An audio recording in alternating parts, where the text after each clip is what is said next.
By show of hands, how many people here have ever made something out of Legos? Or made something out of blocks, or made jewelry, or made a paper airplane and thrown it? That's right, if you look around, everybody's got their hands up. And the reason is, that's something that we all share in common. As human beings, we love to build things. We are all makers at heart. And so the technology I'm going to tell you about today is something called 3D printing, which is enabling the creation of the next generation of objects. And the beautiful thing about it is that it's something that we all have access to. We can all make use of this, and I think it's pretty neat in that fashion. So today the story is going to be about how do we create objects. And so I want to start at the beginning. One way that we create objects is by hand. We're all familiar with that. You may not know, but a lot of clothing, and here we're showing shoes are made by hand, and here over on the right side, this is the beginning of a chess piece being carved out of wood. Now, obviously, this is a very slow way to make a chess piece, so then we can go on to the next way of making objects, which is called milling. So in this case, we start with a solid block of material, and we use something like a drill bit that will whittle away or remove that material to reveal and give you your part. Okay, so this is cool, but it kind of gives you, say, a medium level of complexity. And as we go on to the next example, this is not nearly as high throughput as, say, doing casting or molding. So in this case, we have a mold that we've made, perhaps by milling, and we take that mold and we put it together and we will inject in some form of material, maybe plastic, and that'll take the shape of that mold and we pull it apart and then we can get our piece out of there at the very end. So these are the traditional ways of manufacturing, but when we talk about 3D printing, we're going layer by layer. That means in the case of our chess piece, we're going to have an extruder or something that's going to lay down material layer by layer and build that object up from the bottom up. Just gives you a quick view of, this is putting out plastic layer by layer to make this little cup here. So this is a powerful new way to make objects, because when you go layer by layer, you can do things that are crazy complex.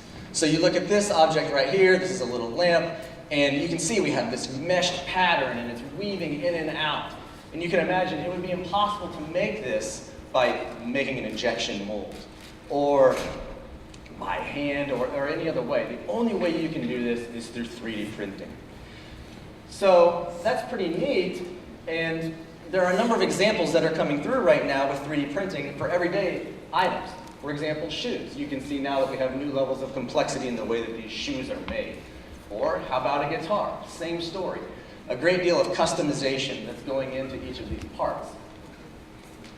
Now, these are examples of plastic, but we can also do metal, and here are these little gears, and each layer of these metal gears is about the width of a hair, so we can get really high resolution and make small objects. Or how about a concrete 3D printer? These guys made one and they decided to go ahead and build a castle with it. So you can make objects that are small, large, and many different types of materials. And it's a very, very exciting time to be in this whole business of creating new objects.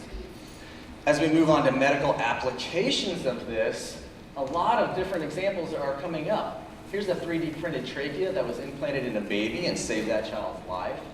Here is a titanium 3D printed piece of vertebrae. And the cool thing about this, you see the grid in there. Well, you need that so the bone can grow into it. And that you can only get that really with 3D printing. Or making a piece of somebody's skull and implanting that. Or how about reconstructive surgery on a face? All of these parts, human parts, can be made on 3D printers and used in modern medicine today. And I don't care who you are, that's just pretty cool right there. Now, there's a ton of news about 3D printing, and it's being called the next trillion-dollar industry. And one of the reasons it's really taken off in the last 5 years is that you go back 20, 25, even 30 years, professional-grade 3D printers were out there. But they're expensive.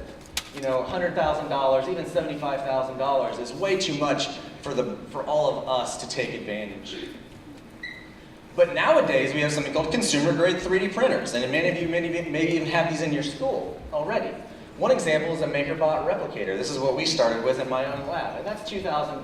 Well, that's still a lot less than the professional grade, but perhaps that's too much. So even nowadays you can get a solid doodle, $599. Now we're getting down in the range of maybe a PlayStation, that we can all afford that. But even that, for me, I think that's still a little expensive.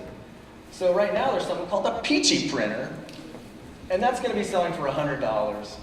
And that means I think any of us could mow the yard a few times and be able to buy one of these and create objects. And even if you don't have access that way, maker spaces and fab labs are popping up everywhere. They're going to be at all the libraries, all the schools. So all of you have access to the technology. That's only half the battle, because you need to have 3D data. You need to design on your computer some sort of a 3D object if you're going to print it out. And this is what I think is pretty awesome, is right now on Kickstarter there's something called BlocksCAD. And so this is some software that has been designed to be so easy enough for all sort of grade school, middle school, high schoolers to use it. In fact, this is designed to be so easy that even a college professor can use it. And I'm excited that it's going to be coming out soon. There's also Google SketchUp, which is free. And if you don't want to do the design, there are literally hundreds of thousands of models online that you can download from a so-called digital inventory that you can take. Here's your computer file, and then you can print that right out as needed. So that's fantastic. And I'm very excited that they've tackled this from both the access to the printers and the access to the ability to make objects. And now anybody here can do that. So I just want to tell you a little bit about what we're doing in my lab. So I do imaging. I run an imaging facility at Notre Dame, and what that means is you might have heard of a CAT scan or a PET scan. We have that same technology, but we apply it to mice and to lab rats. And so it gives us a 3D output, and it's the same technology that's used in humans, and no harm is ever done to the specimens. That's key. And we use it as a tool to study disease. So in this case, we're talking about an X-ray source and a detector. It's on a gantry. And the take-home message is that we get these wonderful three-dimensional data sets that are coming out of this type of acquisition. So I had an awesome student join my lab. When he was 18, he said, hey, maybe we can interface some of this three-dimensional data with 3D printing. And this was the general idea. We take a specimen and we put it in our scanner, get our 3D data set. Perhaps we can input that into some type of 3D printer and get a physical object back out. And indeed, that's what we were able to do. So here is one example. This is a 3D printed rat skeleton. So we scan the whole specimen and we can get the full skeleton out. And I also have a rabbit skull printed layer by layer. And you can appreciate that these objects are so complex. The ribs, the skull, the bones. You could never make this by extrusion. You couldn't make this by hand. The only way to do it is through 3D printing. And so we did a little manuscript on this in the journal called Jove, and this is essentially, we gave detailed instructions for how you can take these types of data and convert them to files that can be 3D printed. And the neat thing about it, that was last year, and we got a fair amount of attention for that. It went viral on the internet, and we felt pretty good about that, and we were really excited. So then the question is, what are we doing with that information? We've learned we got a lot of preclinical information and knowledge about how you print these types of objects. What are we doing with it? Well, the first thing is education. We can build all kinds of models derived from data. So this is actually a piece of bone, of human bone, but zoomed in and blown up. So this is what your bone structure looks like when it's 3D printed. And it's awesome to be able to see this and hold it in your hand and say, wow, this is what bone really looks like. And indeed, I didn't bring these models today, but you can see the difference between bone that has osteoporosis and bone that's healthy. Just as a side note, we have this little web store that's available, and you can purchase these things if you want to. These are at cost, and it's called osteoprinters. But I think one of the biggest projects we're doing right now, and the biggest leap we've taken, is we've now, like I said, we're using that knowledge on preclinical, and we're translating it to now looking at human data.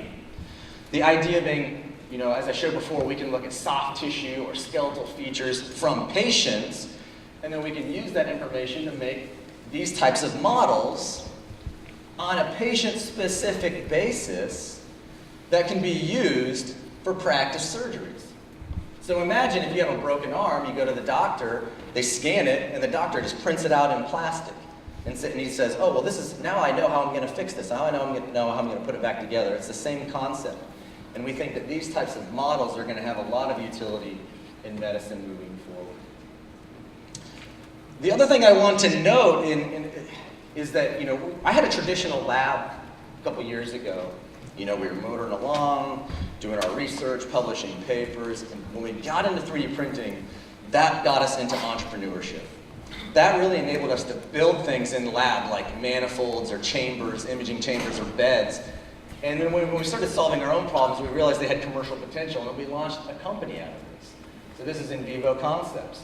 And as I just showed you, we have another one called Medical Data Printers that is doing these. And these are viable companies. And the neat thing is, in each case, I've had an undergraduate be a co-founder of each of these companies. So with that, I just want to thank my collaborators and funding sources from Notre Dame. I want to give a big thank you to my lab. We've used, and we've had a lot of young people work in my lab over the last 6 years. In fact, it's 27 students. And this kid right here, his name's Lucas Leeper. He's a high school student. He designed that bed at the age of 15. A whole mouse bed. We're selling this thing around the world. It's incredibly complex. At age of 15, he's done it. Same thing with Tony Van Avermaet. He's now an undergrad, but he worked in my lab for 3 years as a high school student. And he designed the manifolds that won a big award at Notre Dame last year. So the take home there is, I've seen what young people can do with this technology, and it's amazing. And I hope that all of you take that to heart and invest the time to learn how to do some of this stuff, because this is the next big thing in our economy, and this is the future, no doubt about it, and you can start using it today. So with that, I'll say thank you, and I'll be happy to answer any questions.